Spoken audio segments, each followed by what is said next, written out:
This is a review of the Akitio Thunder3 Quad X, one of the least expensive Thunderbolt 3 certified devices available that lets you plug in up to 4 2.5-inch or 3.5-inch SATA hard disk drives or solid-state drives, or any combination of the two. Brand new, this will cost about $380 at the time I'm recording this video. It'll come with all the screws you need to attach your hard drives to the clearly labeled docking trays.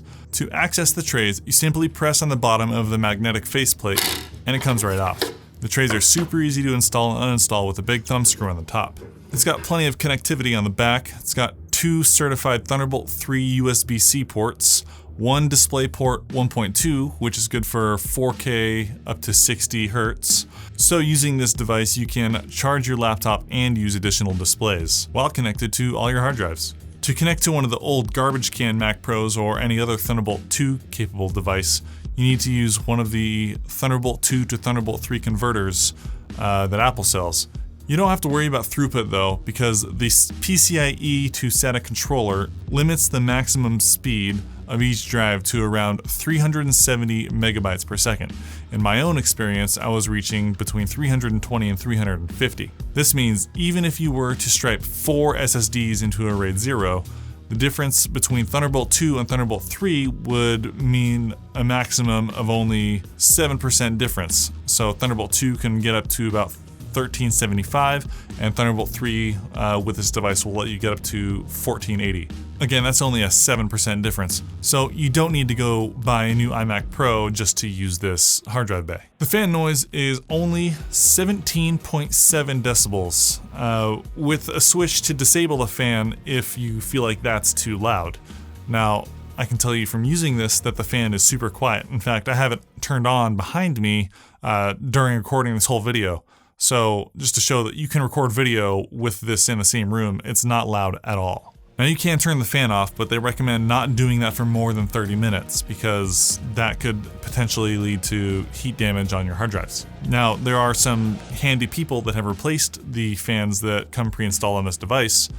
I wouldn't recommend that though, because the fans that are pre-installed on equipment that you buy are generally rated for CFM and reliability, and you don't want to break your hard drives. So I'd say leave it alone. It's super quiet anyways. With solid-state drives installed, it's very quiet, and turning the fan off makes it completely silent. But if you have hard disk drives installed in all of your trays, the fan's not going to be a problem because all you're going to hear is hard drives spinning. And they can get kind of loud. The construction is beautiful aluminum. It is reminiscent of the old school Mac Pro prior to the trash can design. I quite like it. It also makes it really easy to grab and go. After you turn the device on, it will only engage the fan after you plug it into a turned on Thunderbolt 3 compatible device. The only thing I don't really like about the Thunder3 Quad X is the hilariously short Thunderbolt 3 cable that it comes with to connect it to your devices. Personally, I went out and bought a 6-foot long Thunderbolt 3 cable just to connect it to my iMac because I like to have these things buried under my desk. I don't really want to take up a whole bunch of desk space with it. And Thunderbolt 3 cables, they're not exactly cheap. The 6-foot cable cost me another 60 bucks. But if a cable this long is sufficient for you, maybe you're using it with a laptop on a desk, that's probably going to be fine. You don't need to buy a new cable. But let's get down to business. So how much speed do you really need? I threw in 2 very cheap 2 terabyte solid state drives from Micron at $300 each into a RAID 0, and then 2 more hard disk drives as a RAID 1 for backups. So I had 2 separate accessible drives on my computer. The cheap 2X solid state drive RAID 0 maxed out at about 650 megabytes per second, which would be nearly hitting the caps for the 2 PCIe to SATA controllers that they were using together anyways. And using this one drive, I was able to live edit a half-hour long 2 multicam 4K clip in H.264 format, not ProRes, from the GH5 with 1 LUT and no stuttering and no proxies at full resolution. So this was true for both the new iMac Pro and the old 2013 Mac Pro. So this device is completely capable, especially if you put the right media into it. As a side note, after you set up a software RAID on your hard drives, you can plug them into other computers and they will work exactly as expected.